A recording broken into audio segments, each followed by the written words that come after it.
नमस्कार. जय महाराष्ट्र. जो प्रकार माझ्यात आणि पत्रकारांमध्ये हा झालेला आहे त्याच्यासाठी मी मनापासून दिलगिरी व्यक्त करतो आणि हा प्रकार का घडला हे जरा आपल्याला सांगू इच्छितो. ज्या दिवसापासून मी शिवसेनेत प्रवेश केलाय त्या दिवसापासून एकदम वाईट शब्दात आणि शिव्यागाळ करून मला जे अपमान करत होते तरी पण मी सर्व अपमान सहन केले.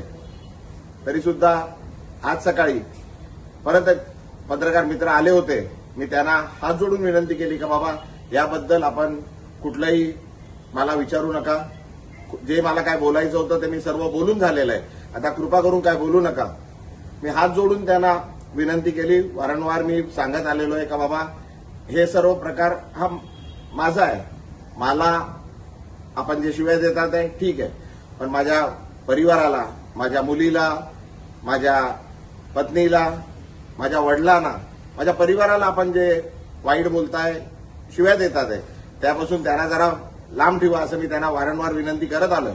तरी सुद्धा आज सकाळी पण पुन्हा एकदा माझ्या पत्नीबद्दल, माझ्या वडिलांबद्दल वाईट शब्द, वाईट गोष्टी सांगण्यात आल्या, खोट्या गोष्टी सांगण्यात आल्या आणि तरी ते पत्रकार त्याच गोष्टी परत विचारणा करता आल्या. माझ्याकडून त्यांना विनंती करण्यात आली पण त्यांनी न थांबता ते चालू राहिलं. त्याच्यात जरा वाद जरा जास्त झाला. माझ्याकडून चुकीने काहीतरी अपशब्द निघाले. मी त्याकरता पुन्हा एकदा त्या पत्रकारांची आणि पूर्ण पत्रकार समूहाची मनापासून दिलगिरी व्यक्त करतो आणि हे का होतंय हे मी आपल्याला सांगितलंय. कृपा करून आपण मी जे केलंय, मी जे प्रवेश केलाय त्याच्यासाठी ठीक आहे.